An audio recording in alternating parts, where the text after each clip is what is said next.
Et tout ce qu'on a entendu, je me demande vraiment si c'est l'heure de l'oralité maintenant.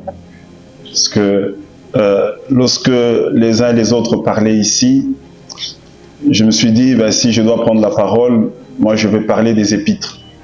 Je vais en donner 3 très rapidement et je pense que ça sera suffisant pour vous. La première épître, ça va être tout simplement écrire. La deuxième, écrire Jean-Jacques Muyembe. Et la troisième épître, écrire Jean-Jacques Muyembe aujourd'hui. Alors, je commence par la première épître. Vous savez, je le disais il n'y a pas très longtemps, si vous regardez la vie, vous allez vous rendre compte qu'en fait, tout ce que nous sommes, c'est à cause des Écritures. Imaginez-vous un seul instant si la Bible n'avait pas été écrite. Ça veut dire que si le roi Salomon, le roi David, si le prophète Moïse, si les disciples de Jésus-Christ, comme Marc, Matthieu, avaient décidé de faire comme plusieurs en disant « on n'écrit rien », est-ce qu'on aurait eu des chrétiens dans le monde? Imaginez-vous si les disciples de Mahomet n'avaient pas pris le temps de raconter ce qu'ils ont vu, entendu. On n'aurait pas eu de Coran, mais je me pose la question, est-ce qu'on aurait eu des musulmans dans ce monde? En fait, écrire se place comme un devoir. Un devoir parce que vous êtes le fruit de l'écriture et si vous n'écrivez pas, vous avez arrêté la vie. En d'autres termes, ne pas écrire pour les générations futures, c'est quelque part trahir la vie. Imaginez-vous si Einstein n'avait pas pris le temps de nous écrire la loi de la relativité. Et vous savez très bien que cette loi a été à la base de tout ce qu'on a comme énergie aujourd'hui. Imaginez-vous si Pythagore n'avait pas pris le temps de nous apprendre la table de multiplication. Le A carré plus B carré égale C carré. Imaginez-vous si toutes les lois fondamentales n'avaient pas vu naissance. En fait, c'est juste pour vous dire en quelque sorte dans cette première épître que chaque fois que vous allez écrire, en fait, vous êtes en train de pérenniser la vie. Vous êtes en train de montrer que après vous, il y a des gens qui doivent apprendre quelque chose. C'est très important. Et donc, sur l'épître qui va suivre, c'est écrit Jean-Jacques Muyembe aujourd'hui. Vous savez, la vie, ce sont des copies. Tout ce que nous sommes, c'est une imitation à quelqu'un ou à quelque chose. Et dans ce pays, je pense que le professeur Léo Matangila l'avait mentionné, si nous ne prenons pas la charge de faire monter en exergue les bons exemples, nous construisons une société sans repère. En réalité, un bon exemple pour moi, c'est comme le signe positif, ça veut dire c'est une excroissance. Et quand vous me montrez que c'est qui ne marche pas, quand vous faites l'apogée des personnes qui sont un peu dans l'autre sens, en fait, vous creusez des trous. Il est temps pour ce pays, il est temps pour le continent africain, il est temps pour le monde de mettre totalement et sans réserve en exergue des savants, des personnes qui vont servir des référentiels pour les générations futures. Et le professeur Jean-Jacques Muyembe, je ne reviens pas sur le livre, est justement cet référentiel qu'il faut mettre en exergue afin de placer des repères pour les générations futures. Dans cette épître, c'est revenir un peu sur la question de l'éléphant. J'appelle souvent le professeur Muyembe éléphant. Mais chaque fois que je l'appelle éléphant, il ne me répond pas. Je ne comprenais pas pourquoi, il riait. Mais un jour, il m'a écrit un texto très tard la nuit et il a signé éléphant. C'est ce jour-là que j'ai compris qu'il avait beaucoup aimé que je l'appelle éléphant.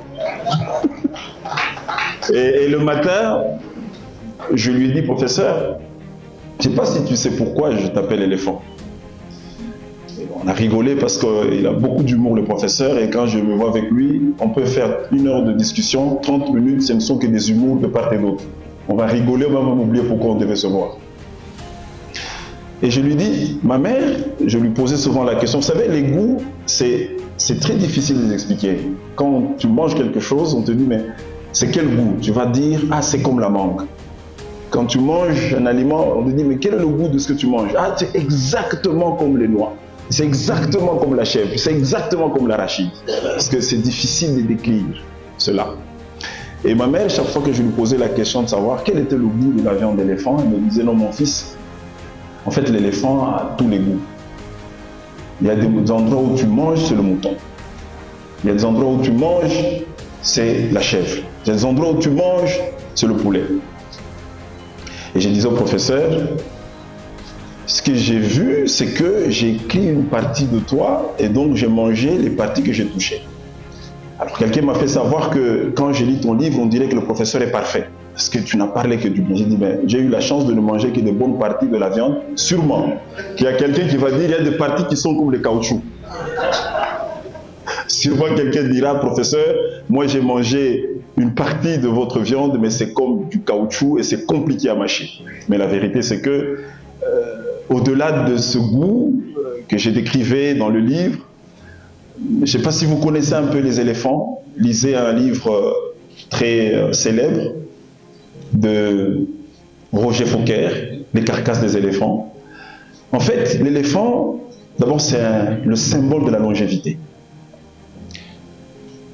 Le professeur, il a plus de 80 ans. Ce n'est pas un hasard. Il y a un article qui montre que 93% de l'espérance de votre vie dépend de vous. Votre style de vie, ce que vous mangez, le sport que vous faites ou pas. C'est seulement 7% qui dépend d'autre chose. La génétique et autres. Mais 93%, ça dépend de vous. Les pays qui dépassent aujourd'hui une longévité de 100 ans, en fait, vous verrez que les gens vivent d'une certaine façon et le style de vie influence considérablement l'espérance. Donc, avoir l'âge qu'il a, ce n'est pas un hasard. Mais aussi, ce que vous devez savoir de l'éléphant, c'est que ce sont des animaux très compatissants. J'ai appris dans ce livre que les éléphants pleurent même leurs dauphins. Le professeur, c'est justement quelqu'un de très compatissant. Il m'arrive de fois de voir ses appels, il m'appelle, il me demande de le voir, mais quand je le rencontre, il ne parle que d'un problème d'une autre personne. C'est quelqu'un qui a beaucoup de compassion. L'éléphant, c'est le symbole de la sagesse. L'éléphant, c'est le symbole de la mémoire. Lorsqu'on vous dit que vous avez une mémoire d'éléphant, en fait, on fait appel à votre sens de garder longtemps les souvenirs. Et ces éléments, en tout cas dans la partie du professeur que j'ai eu à goûter comme viande d'éléphant, j'ai vu et j'ai senti cela.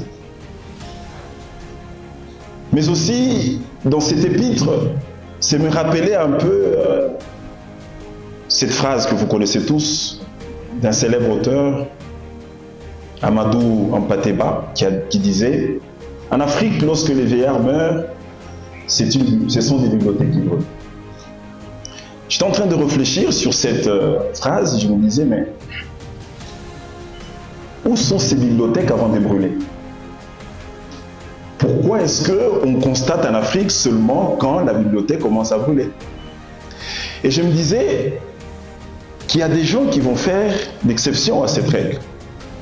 Je suis convaincu qu'il y a dans cette salle des personnes, comme le professeur Jean-Jacques Muyembe, qui vont laisser la bibliothèque. Mais il y a d'autres aussi, la bibliothèque sera pillée, brûlée avant même le décès. Parce que tout simplement, le professeur est quelqu'un qui partage tout et à tout le monde. C'est la meilleure façon de ne pas faire brûler la bibliothèque. J'aime bien dire ça aux jeunes, s'il y a quelque chose qu'il faut partager dans la vie, c'est le savoir. Si je vous donne ce micro tout à l'heure, je ne l'ai plus. Mais si je vous apprends comment fabriquer un micro, je vais continuer à fabriquer des micros, vous allez fabriquer des micros et les micros vont se multiplier. Et le professeur, c'est quelqu'un qui prend du temps à t'expliquer sur papier ce que tu peux faire, ce que tu ne peux pas faire. Et je me dis, à cet adage, quand un vieillard meurt en Afrique, c'est une bibliothèque qui brûle, le professeur Jean-Jacques Muyembe en fera l'exception parce que sa bibliothèque va rester. Et la bibliothèque du professeur est partagée au jour le jour. Je termine par la troisième épître. C'est une révélation. Lorsque j'écrivais ce livre, je pensais à une promesse que le professeur m'avait faite. Il me disait qu'il rêvait toujours créer une fondation, et j'en parlais beaucoup avec lui en disant, professeur, quand on a connu la Covid-19, comment est-ce qu'on peut soutenir la recherche dans le pays? Comment est-ce qu'on peut soutenir les jeunes à étudier? Et finalement, avec le temps, un jour il me dit, mais tu sais, je suis carrément arrivé à créer la fondation Muyembe. Et je vais m'occuper de la recherche et de la formation des jeunes. Des domaines qui me passionnent beaucoup aussi. Et quand j'écrivais ce livre, je suis venu le voir, j'ai dit, professeur, et je vais vous révéler ça, et je lui dis devant l'éditeur, professeur, une des façons pour moi durables de contribuer à ce travail, maintenant plus que jamais, c'est que mes droits d'auteur seront versés directement sur la Fondation Muyembe.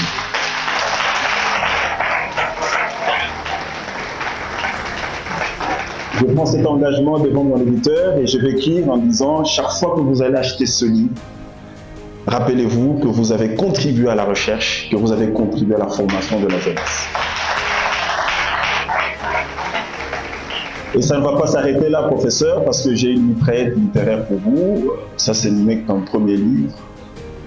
Et je vais en multiplier pour que finalement, même après moi, après vous, qu'on dise, on reçoit $10, $5 chaque mois issus de cette œuvre littéraire pour financer cette fondation afin de bâtir les générations futures. Je vous remercie.